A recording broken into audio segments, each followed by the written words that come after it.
Hello friends and welcome back to my channel Bengali family in UAE, जहां मैं बात करती हूँ यूएई और ट्रैवल से रिलेटेड छोटी बड़ी खबरों की। तो दोस्तों, आज के इस वीडियो में बात करेंगे पैसे भेजने को लेके। अगर आप दुबई या यूएई में कहीं भी जॉब करते हैं तो अधिकतर 90% जो लोग हैं वो लोग अपने होम कंट्री में पैसे ज़रूर भेजते हैं। तो क्या तरीका है, क्या चीज़ से आपको बच के रहना है और कब आपको पैसे भेजने हैं, मनी ट्रांसफ़र करने के कुछ रूल्स एंड रेगुलेशंस यहाँ पे बनाए हुए हैं, वो क्या चीज़ है, सारी चीज़ें इस वीडियो में डिटेल में बात करेंगे। आप सबसे रिक्वेस्ट है वीडियो को एंड तक के देखिएगा ताकि पूरा अपडेट आपको पता चल सके। तो दोस्तों, सबसे पहले बात करते हैं क्या तरीके हैं दुबई या यूएई से अगर आपको पैसे भेजने हैं, इंडिया भेज रहे हैं, पाकिस्तान भेज रहे हैं, बांग्लादेश भेज रहे हैं, कहीं भी पैसे अगर आप भेज रहे हैं तो क्या क्या तरीके हैं। तो सबसे पहला सिस्टम और सबसे इजी सिस्टम होता है ऑनलाइन पैसे भेज देना, यानी कि ऑनलाइन बैंक ट्रांसफ़र कर देना, जो कि बहुत इजी होता है, कहीं भी जाने की ज़रूरत नहीं होती है। बट अनफॉर्चुनेटली जो मैक्सिमम पीपल यहाँ पे हैं उन लोग मतलब ऑनलाइन भेजने के मतलब नहीं भेज सकते हैं या ऑनलाइन नहीं कर सकते हैं, बहुत सारी चीज़ें रहती हैं। तो जो लोग ऑनलाइन भेज सकते हैं, बेस्ट तरीका है ऑनलाइन भेजने का। सेकेंड जो तरीका है वो यहाँ के बैंक्स है। यहाँ के बैंक्स में जाके आप फॉर्म फिलअप करके, आपके पास लेबर कार्ड है, एमिरेट्स आईडी है, जो भी अपने आइडेंटिटी प्रूफ दिखा के आप लोग अपने होम कंट्री में पैसे भेज सकते हैं, जो कि बिल्कुल सेफ़ एंड सिक्योर है।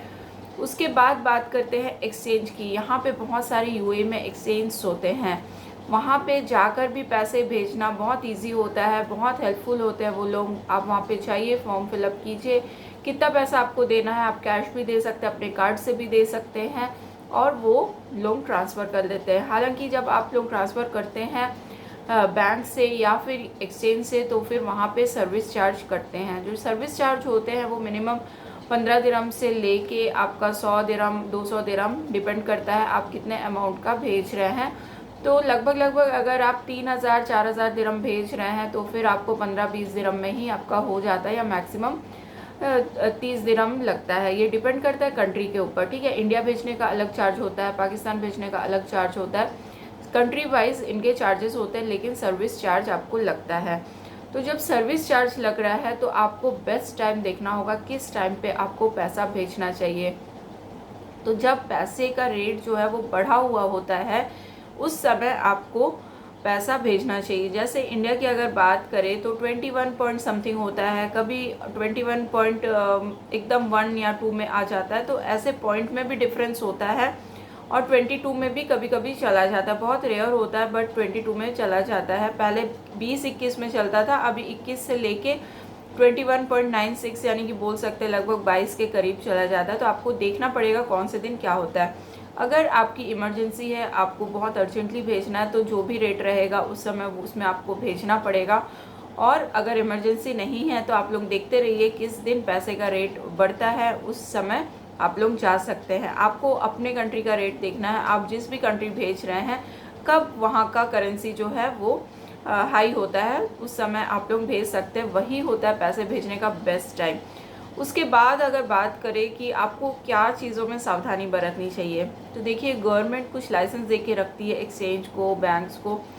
तो अगर आपको पैसे भेजने हैं तो ये 3 तरीके ही मेनली अपनाइए, जो कि ऑनलाइन हो गया, बैंक्स हो गया और यूएई एक्सचेंज हो गया, ठीक है। ये तीनों जगह से अगर आप भेज रहे हैं तो आप सेफ़ एंड सिक्योर हैं। बट यहाँ पे अभी बहुत सारे लोग ऐसे हैं जो बोलते हैं आपका पैसा भेज देंगे, या आपको बोलते हैं किसी और का पैसा भेज दो, ये कर दो, आपकी आईडी से पैसे भेज दो। तो ये पैसे भेजना, किसी के अकाउंट में पैसे डालना, आप खुद जा रहे हैं एक्सचेंज में या किसी के भी पास जिसको आप जानते नहीं हैं, पहचानते नहीं हैं, उसकी आईडी में पैसे ट्रांसफ़र कर रहे हैं, तो ये एक बहुत बड़ा केस हो सकता है आपके ऊपर। अगर आप किसी गलत काम में फंस गए ऐसे पैसे ट्रांसफ़र करने में, तो फिर आपको बहुत ज़्यादा दिक्कत हो सकती है। तो पैसे ट्रांसफ़र करते वक्त आप सावधानी बरतिए और आराम से पैसे भेजिए। आप अपने घर पैसे भेज रहे हैं तो कोई भी दिक्कत नहीं है। अगर आप एक ही जगह से बार बार पैसे भेजते हैं तो वो अकाउंट नंबर जो होता है वो वहाँ पे आ जाता है, बार बार आपको अकाउंट नंबर या बैंक डिटेल्स देने की ज़रूरत नहीं पड़ती है, वो उनके डेटा में सेव हो जाता है। तो गाइज़, आई होप ये वीडियो आपको हेल्प हुई होगी। और भी कोई क्वेश्चन हो उससे रिलेटेड तो कमेंट बॉक्स में बता सकते हैं। मिलते हैं नेक्स्ट वीडियो में एक नई अपडेट के साथ, तब तक के लिए goodbye and take care.